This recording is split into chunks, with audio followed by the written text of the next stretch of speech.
Veggie, good morning po sa ating lahat. And this time, nagbabalik po ang inyong Veggieman, Sir Meg the Veggieman, sa isa naman pong episode ng ating Veggie Talk. So ang pag-uusapan po natin ngayon ay tungkol sa topic na ano ba ang basihan ng quality seedlings.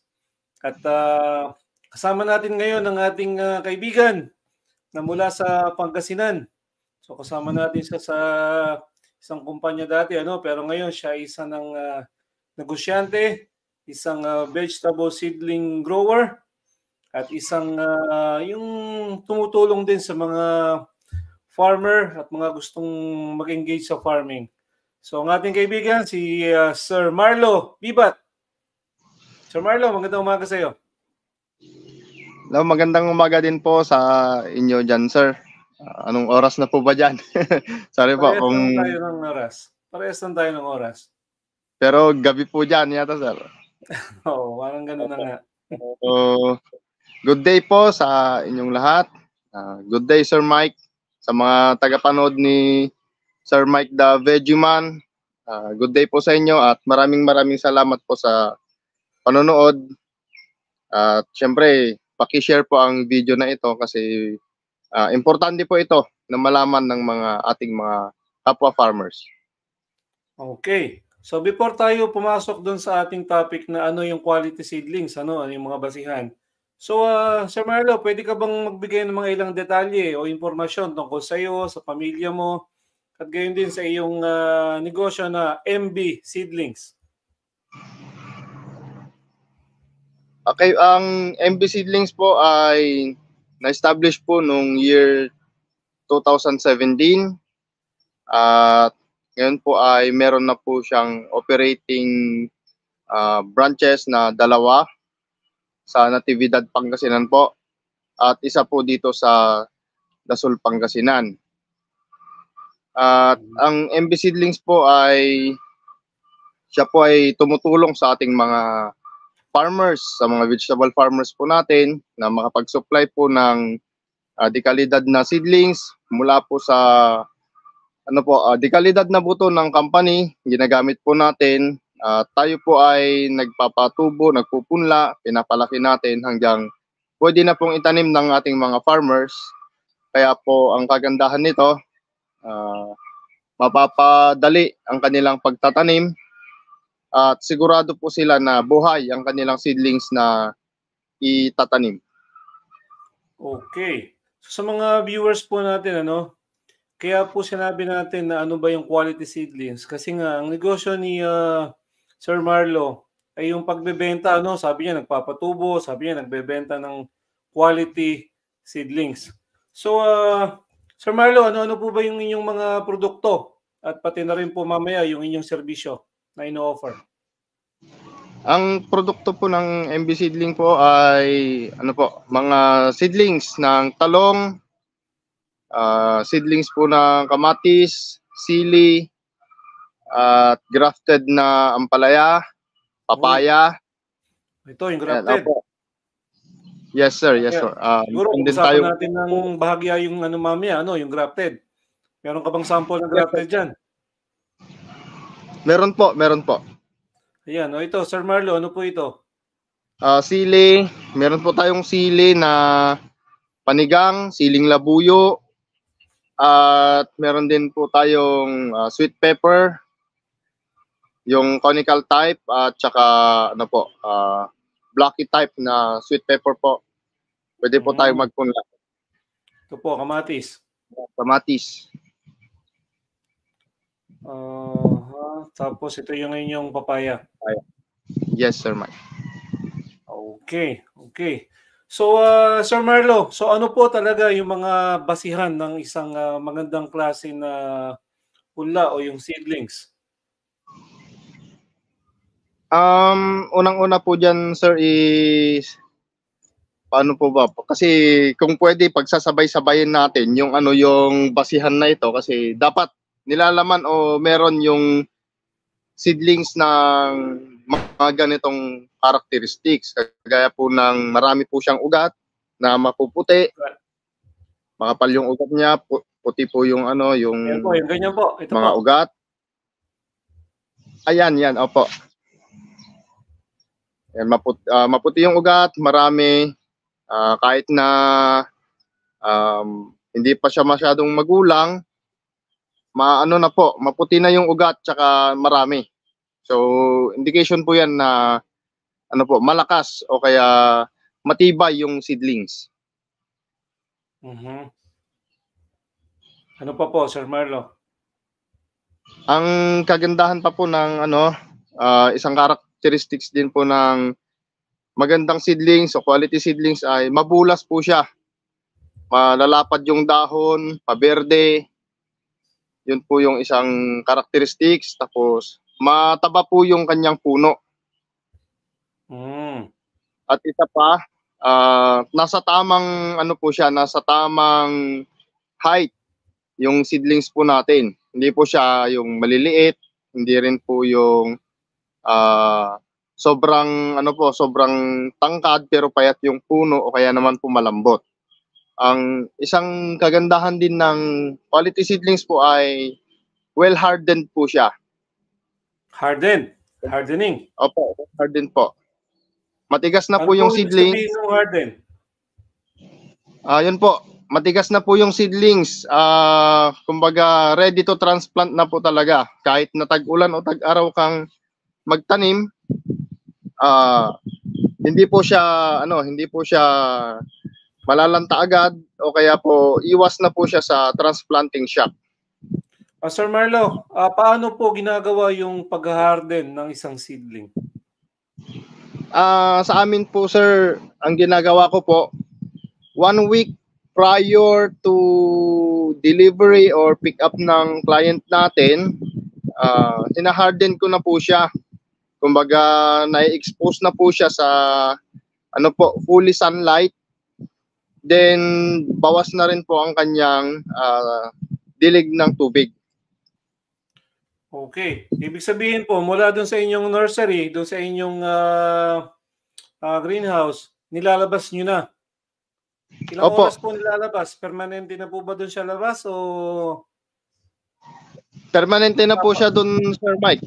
Kumbaga, pagka unang araw po, gradual muna siya.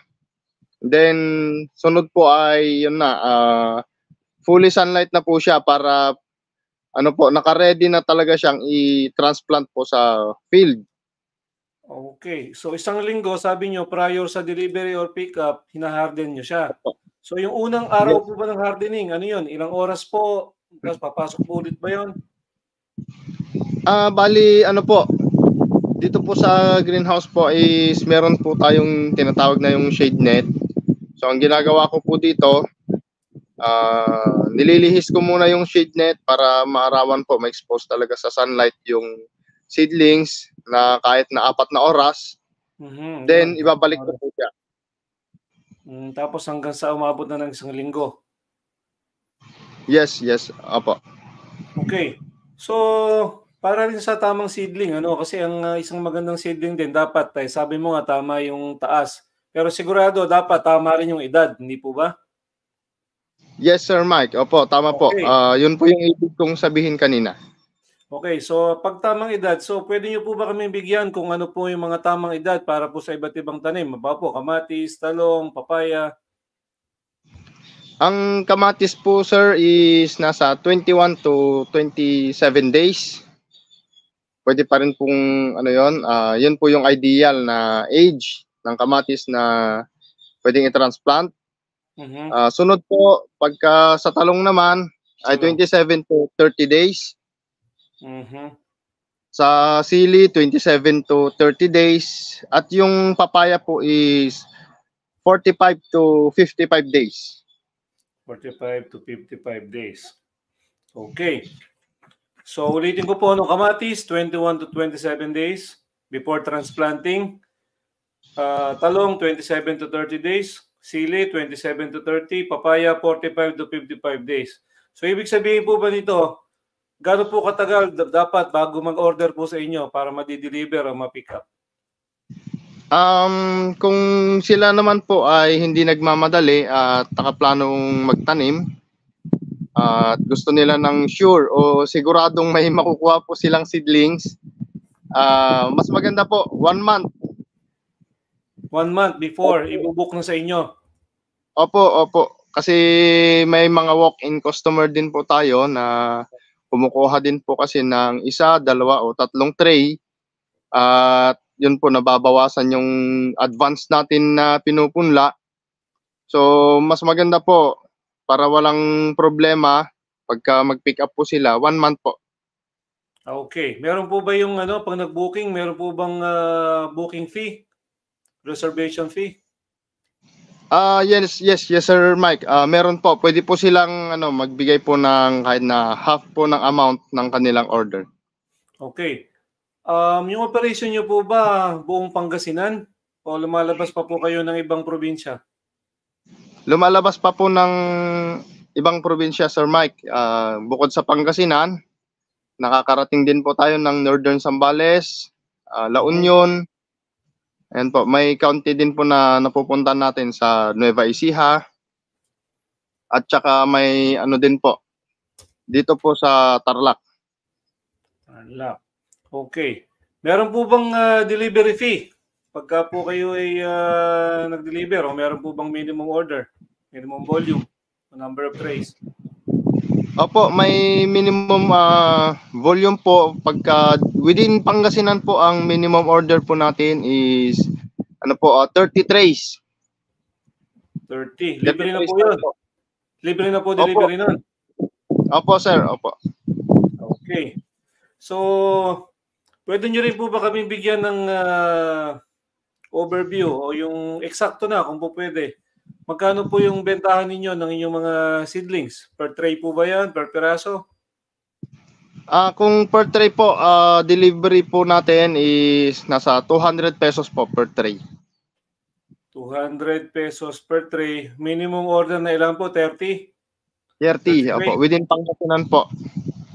Paano lang po yun 6,000 pesos? Libre na ang delivery? Yes, Sir Mike. Murang-mura yun, Okay. Opo. So, magkano po yung kamatis? 200 pesos po. 200. Yung talong po? Same po sila, sir. Talong, tsaka sili, kamatis, same po. Ay, mga solanaceous, pare-parehas po. Yung pong yung papaya? Papaya po is, 40 pesos po ang per piece. 40 per piece. Okay. Yung pong Sir Marlo, yung inyo pong grafted, kasi alam ko marami rin na talaga yung interesado sa grafted. Opo, ang grafted. Opo. Ang grafted natin, Sir Mike, is 2,400 po per tray. Ilang piraso po 'yon? 104 pieces po. 104. So lumalabas pala magkano po ang isa? About 23 pesos po ang isa, sir. 23 pesos. Aba, murang-mura pa rin to, Opo. Hindi, mura pa rin kasi 3 years ago, nandun na sa mga presyo ng mga 21 pesos yan So ngayon, tumaas lang ng kaunti, Nagtataas ka ba every year na presyo? Opo, Sir Mike. Nagtataas po. Yung inflationary, Okay. So before ako magtanong ulit, Sir Marlo, batiin ko lang yung ating mga kaibigan. Siyempre si Jay, kumusta daw? Kumusta, Sir Mike? Yung ating kaibigan from Quezon. Good morning po sa lahat. Watching again from Dolores, Quezon. And si John Lee Aguero. Good morning, Sir Mike. Good to see Sir Marlo. Kilala mo ba ito? John Lee Aguero po. Siya daw ay isang startup seedling operator sa Camarines Sur, sa Bicol. Yes, Sir Mike. Kung kilala mo yata yan. Si Ruben, siyempre si Sir Ruben, nasa naman to? Los Angeles. Okay. So, pasalamat tayo. May mga nanonood sa atin. Although, busy yung mga tao ngayon, Kasi Webis ng umaga. Buti nga, Sir Marlo, pinagbigyan tayo. Okay. Sir Marlo, sabi nga natin, yung magandang seedling, siyempre nagsisimula yan sa magandang klase ng buto. Tama ba? Yes, Sir Mike. Okay. Opo, yun po yung important po. Yan, tama. So dahil dyan, pwede ba naming malaman kung ano yung mga buto na ginagamit mo ng mga variety yan? Halimbawa, sa kamatis. Kamatis po, nagpupunla po tayo ng variety na magaganda at adapted po siya sa tag-ulan kasi paniniwala ng mga farmer natin na hindi pwede po magtanim ng kamatis pagka tag-ulan o kaya bumabagyo. Pero yung variety natin ng kamatis na ginagamit po para pwede po siya sa tag-ulan, yung ano po, pwede pa rin po dyan yung Diamante Max, yung Diamante Max F1, Scarlet F1. Yan po yung mga magaganda po natin sa tag-ulan. At meron din po tayo yung Jewel F1 at saka Garnet F1 po. Okay. Yun lang po ba lahat? Wala na po ba kayo ibang variety na tinatanim? Yung mga ano lang po Sir Mike, subok pong variety po kasi ang tinatanim ko para sure na ano po, maganda rin po yung resulta sa ating mga farmers. So ibig sabihin po, yun yung hinahanap ng farmer. Yun ang gusto nilang itanim. Yes Sir Mike. Okay. E doon naman po sa talong, Sir Marlo. Talong naman po ay yung variety po natin is Calixto F1. Calixto. At saka Fortuner F1 po. Fortuner. At meron din po yung ano yung Amor F1 po. Amor, ay yung kulay berde. Berde at puti. Yes Sir Mike. Opo. Eh yung ano pong iba, yung sa ibang ano po, wala na po. Wala na po Sir Mike. Okay. Eh naman pong inyong sili. Ang sili po natin, doon po tayo nagkakaroon ng pagbabago ng variety. Depende po kasi po sa panahon. Ang variety po natin ng sili ay Django F1. Meron din po yung galing po ng ano po, yung galing po ng Chatay kasi preferred po ng mga nagtitinda po ng dynamite. Opo. Yung sili na ano po, binalot ng lumpia wrapper. Opo. Ang variety po nun is yung Patriot. Patriot. Okay. Opo. Eh yung ano po, sweet pepper. Sweet pepper. Sweet pepper po is Sultan F1 po at saka ano po, Emperor F1. Okay. Karamihan pala ang tinatanim mo, mga East-West seed, ano? Yes, Sir Mike. Okay. Eh yun pong inyong papaya. Papaya po is meron din tayong pinupunla na ano po, Red Lady, Red Royal, tsaka Cariñosa at Sinta. Pwede niyo po bang masabi sa mga viewer natin ano po pagkakaiba ng apat na variety na yon na inyong sinabi? Pwede po. Ang Red Lady po, ang is yun po yung semi-dwarf na red flesh. Yun po yung ano niya, semi-dwarf po siya na red flesh. At ang Red Royal naman po, dwarf na red flesh. Then yung Cariñosa po is semi-dwarf na yellow flesh, pero ito yung pinaka-paborito ko po sa ano po lahat ng variety natin ng papaya kasi ito yung pinakamatamis. Yung alin po, yung Cariñosa? Yes, Sir Mike. Then yung ano po, yung Sinta. Okay. Yung Sinta naman po is maganda po siya kasi kung preferred po ng mga bumibili po ng papaya na mas marami yung bunga is bilog, yun po yung ano po, yun po yung binibigay nating seedlings, Sinta o kaya Cariñosa po. Okay. Dami palang variety rin ng papaya, no? Sa mga viewers natin, sinasabi po natin yung mga variety para meron po kayong idea kung ano pang bibili ninyo. Kasi magpapatubo kayo galing sa buto, yun po yung hahanapin ninyong variety. Ngayon, kung pupunta naman kayo sa mga seedling, vegetable seedling grower, hahanapin nyo rin po yung variety. Okay? So, tulad po nito, ano, yung ating kaibigan na si Sir Romeo. So sabi niya, shout out, ano, Sir Mike, Sir Marlo, watching from Grafting Seedling Farm. So siya rin po, ano, isang seedling, vegetable seedling grower. Ito, malaki na ito, no, from Southern Luzon. From Batangas, ano, Batangas si Romeo. So, ito, nagdi-deliver din to sa kung saan-saan. So, ibig sabihin, ano, hi Romeo, ano. So, ibig sabihin lang po, no, yung pong seedling na business, ako po, personal, ano, sa tingin ko, kumikita po yung pagsisidling eh. Tama ba, Sir Marlo? Yes, Sir Mike. Apo. Okay, so mamaya tatanong ko sa iyo kung paano mo magsimula niyan. Para yung iba naman sa ibang area, para hindi naman sila kumompetensya sa iyo diyan. Although maganda rin may kompetensya, hindi ba? Yes, Sir Mike. Apo. Kasi ito po, sasabihin ko, bakit maganda yung may kompetensya, halimbawa seedlings? Kasi pagka po kayo, marami na kayo nagpo-produce sa seedling, sa area ninyo, isa ka lang. Pag dalawa na kayo o tatlo, marami na magpo-promote ng gagamit ng seedlings. At marami na rin makakatulong sa mga farmer kasi gusto nila readily available. Bibili na lang sila bayad. Hindi na ako magpapatubo niyan. Bibili na lang ako ng seedlings. Yes. Tama? Tama po. So yan, kaya maganda yung may seedlings eh. Kaya kung ako, may pera din lang ako, mag-start ako ng farming, bibili na lang ako ng seedlings. Diretso na, hirap kaya. Kasi halimbawa, yung kamatis, sabi nga, 21 to 27 days, hintayin mo. Paano kung halimbawa, busy ka rin, katrabaho ka, hindi mo madiligan, hindi mo ma-harden yan. Samantalang punta ka doon kay MB Seedlings, kung Pangasinan ka, order ka sa kanya, lang sa 200 pesos. Ilang piraso yung isang tray ng kamatis? 128 pieces po. O 128. Sobra lang ang piso, mga 150 lang siguro ang isa. Di ba? Opo.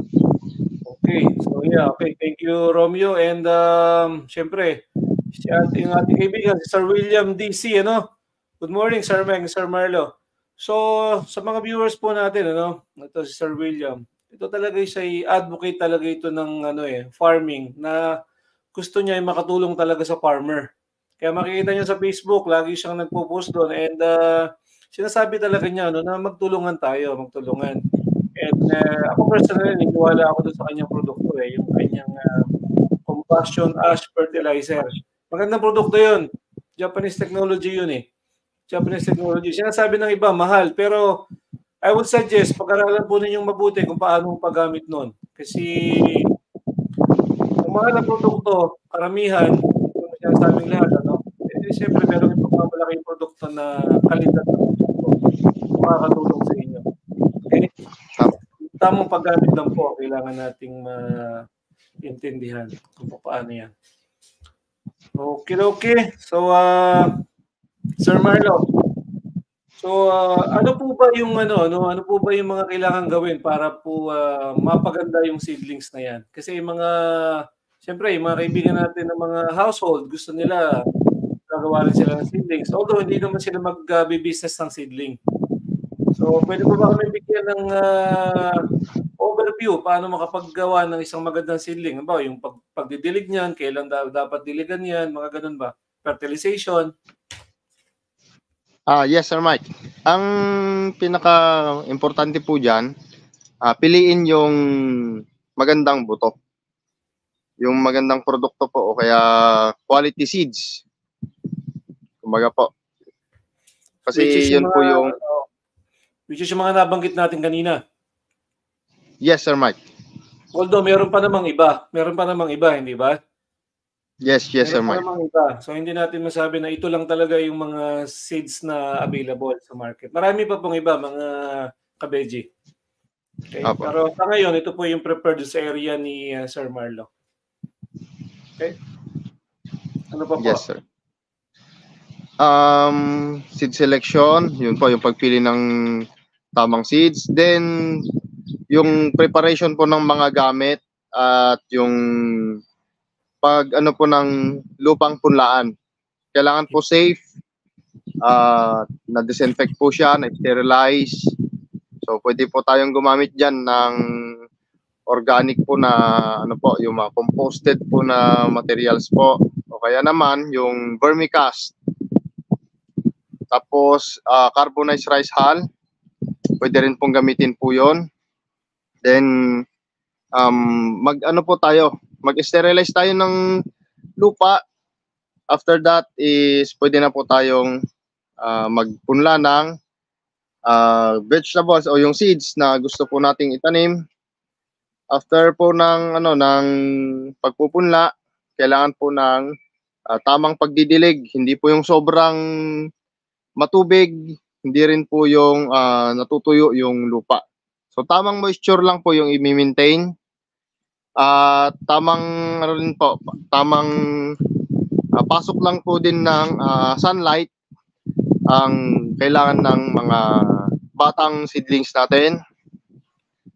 Then yun po, timing ng pagdidilig po is ano po, tuwing umaga pwede po tayong magdilig. Kailangan maintain talaga yung ano po, yung moisture, hindi po sobra sa tubig para maiwasan din po yung dumping off. Yung abono po, ini-spray niyo po ba yan? May foliar po ba kayong ginagamit diyan o Yes Sir Mike, opo. Pwede po tayong maghanap ng ng mga complete na foliar fertilizer, yung mga ini-spray po natin. Dapat po yung complete na para mas maganda yung bulas ng ating seedlings. Maghanap po kayo ng mga foliar po na marami naman pong mga brand po dyan na ayun mga po, foliar. Ano pong ginagamit nyo, Sir Marlo? Yung galing po ng Sir Mike, galing po ng Sagrex. Ano po yun?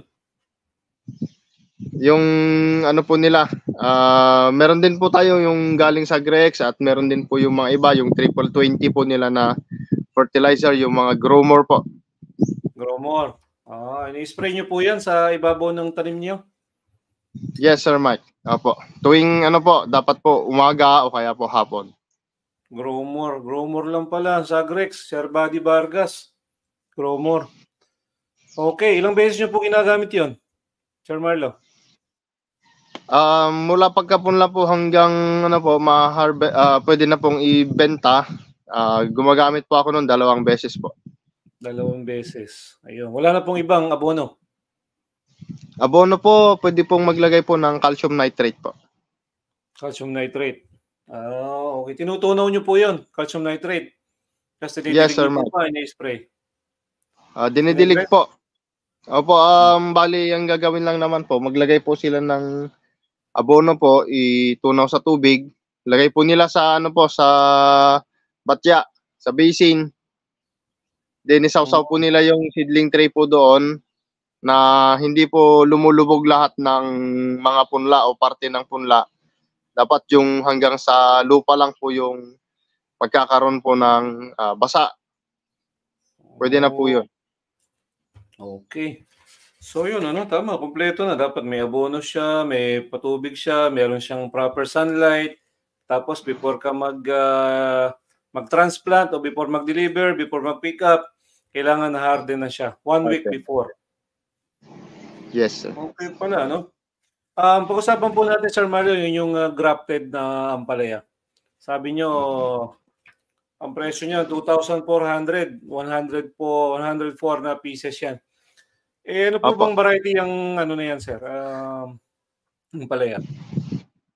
Ang variety po is depende po kasi sa mga subok na ng farmers, pero ang ginagamit po natin na variety is Mestiza F1, Galaxy Max F1, tsaka meron na din po yung mga ibang variety po na Thalia F1, tsaka Green Spear F1 po. Ano po yung Thalia? Thalia po ng po Sir Mike, ng Enza Sudden po. Thalia, ano po ba yan? Dark green po ba na ampalaya yan o light green? Light green po siya, Sir Mike. Enza, light green. Yung pong ano po isa? Green Spear? Opo, Green Spear po ng Chatay. Chatay, narinig ko na yan dati, Chatay. So maganda naman ang feedback nila. Maganda naman po, Sir Mike. Depende na lang sa perception po ng ng farmer kung saan po siya nagandahan talaga, kasi almost na subukan naman na po nila lahat ng existing varieties ng ampalaya po sa kanilang lugar. Okay. So ano po yung pinaghalo nyo diyan, yung inyong ginrap na yan? Ampalaya at saka ano po yan? Patola po. Patola. So yun yung ampatola. Yes, Sir Mike. Ampalaya na patola. So sabi nyo, yung variety, iba-iba. Pwedeng Thalia, Green Spear, pwedeng Mestiza, pwedeng Galaxy Max. Okay. Yes, So kayo sir. lang po bang gumagawa niyan? Saan niyo po ba natutuhan yung pag-graph na yan? Natutunan ko po ito, Sir Mike, sa ano po, may ano po sa Nagturo akin sa'yo? noon. Sir?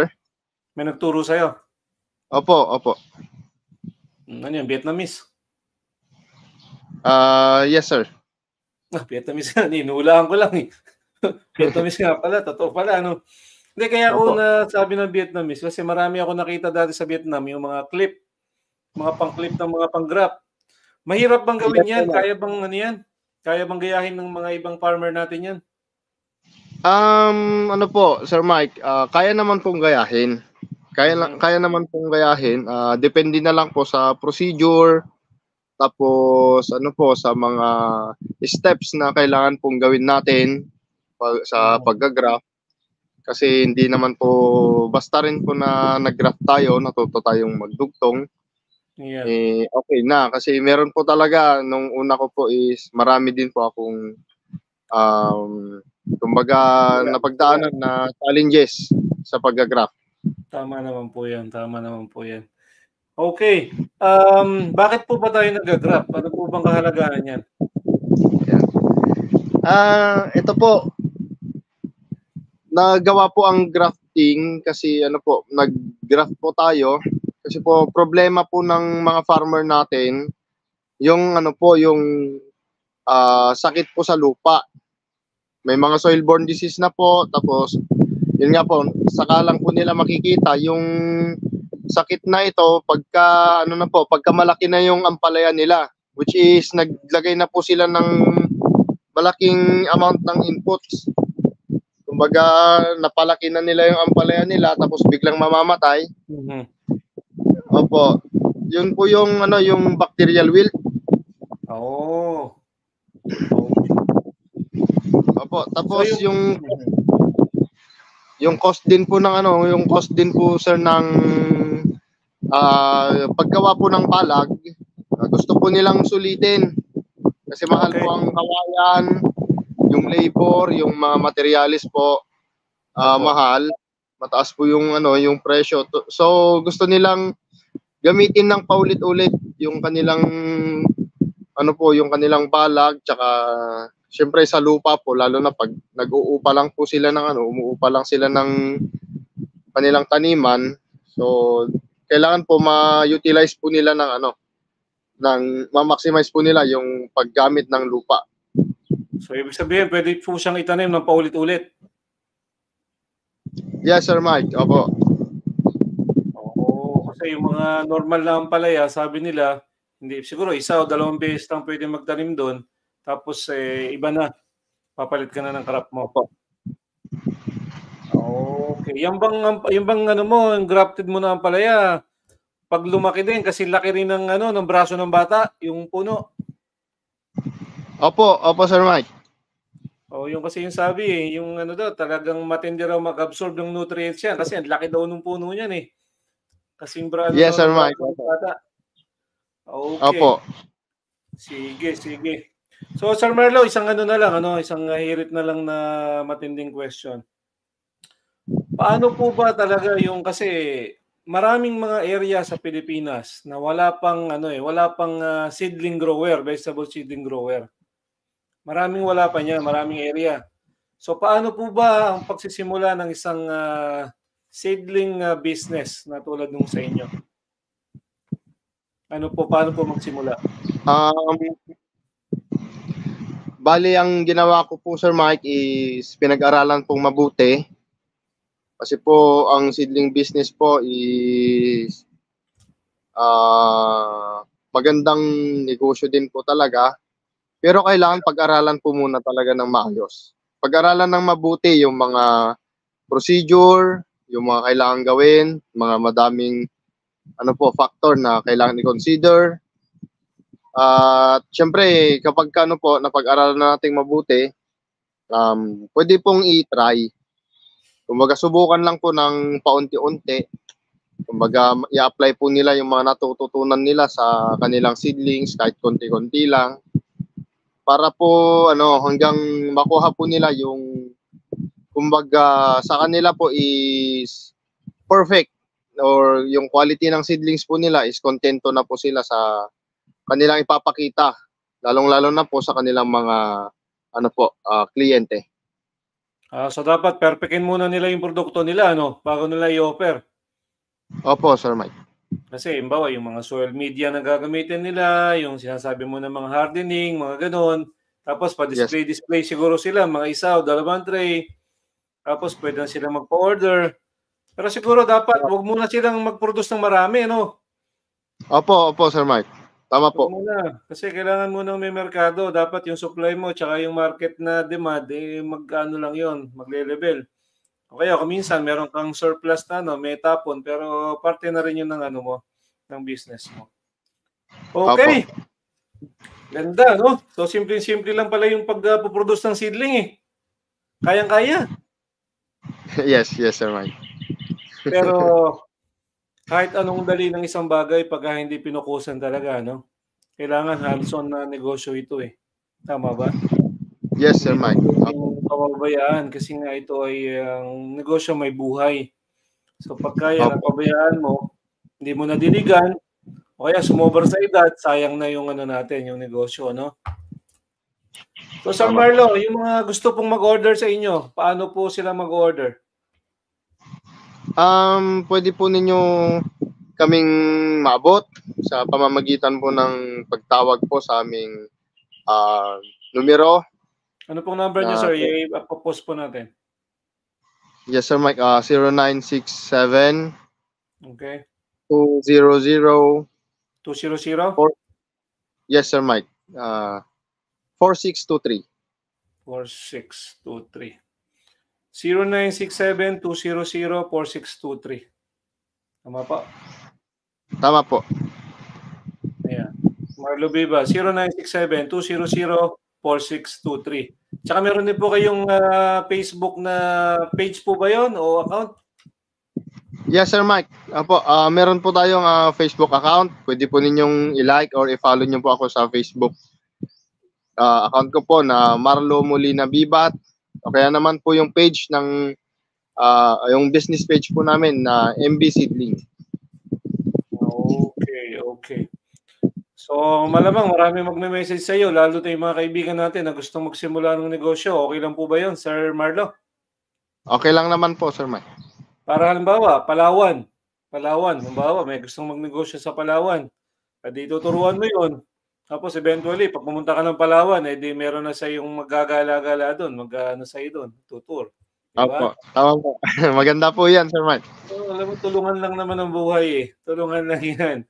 Para, pare-parehas tayong umasenso sa buhay.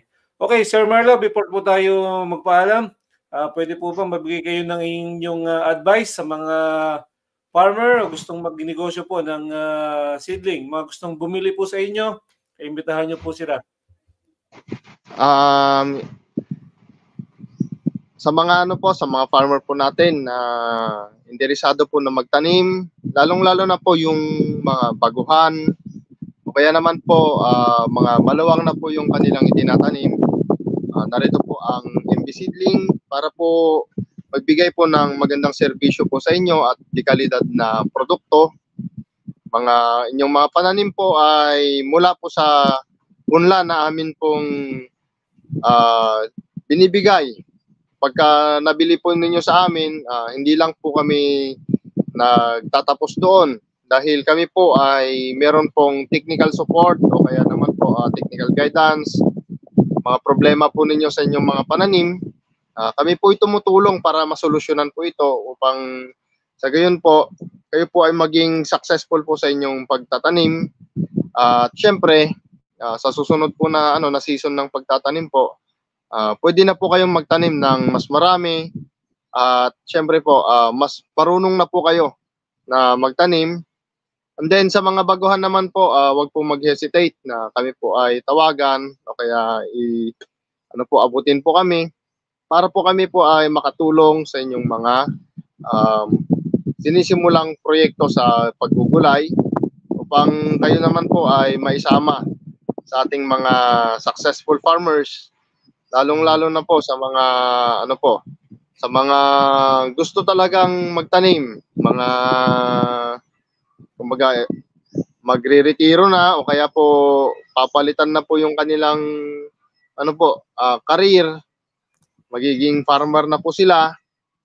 Narito po ang MB Seedling para kayo po ay tulungan. Okay. Sir Marlo, pwede mo ba ipakita yung mga seedling dyan sa iyong nursery? Pwede mo bang pahapyawan ng pakita sa mga viewers natin? Opo, meron po tayong para makita nila kung anong quality ng seedling meron ka talaga. Yes, Sir Mike. Ito po yung po natin, yung grafted. Ayan, actual na actual, oh. So talagang itatanim Opo, na. ito po. Ayun. So, yes, Sir Mike. Okay ng dugsong yan. Opo. Pwede ka bang bumunot na isa? Ipakita mo yung ugat. Pwede po. Sige po, baba ko lang po. Sige po. Natin.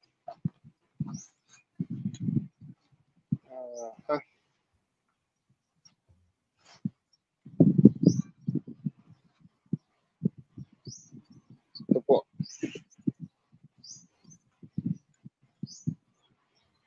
Ito po, bali bagong dilig po siya na Ayun, no. So maganda nga naman, talagang actual na actual, no.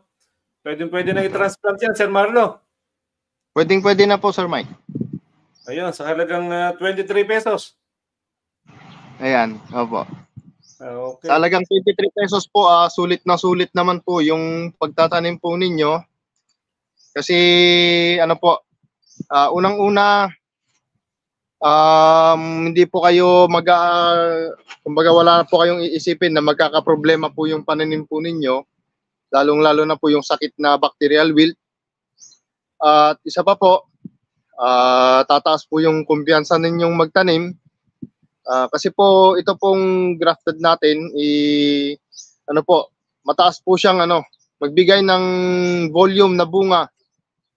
Yan, mabunga po sila, tapos dadagdagan pa yung kung ilang beses po kayong magha-harvest. Kung dati po maabot lang po kayo ng 20 times, ito po kaya po umabot ng 25 to 30 times.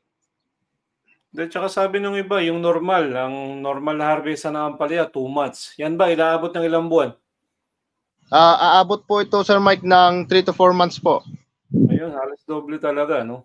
Okay. Opo, Sir Mike. Okay, so sa mga viewers po natin, mga ka-Beji, maraming salamat po sa inyong panonood.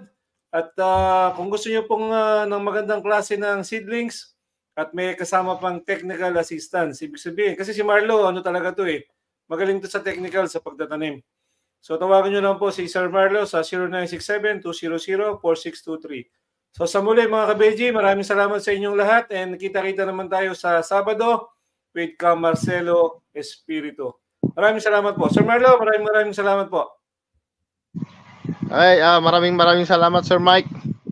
Ingat po kayo dyan and more power po. God bless you.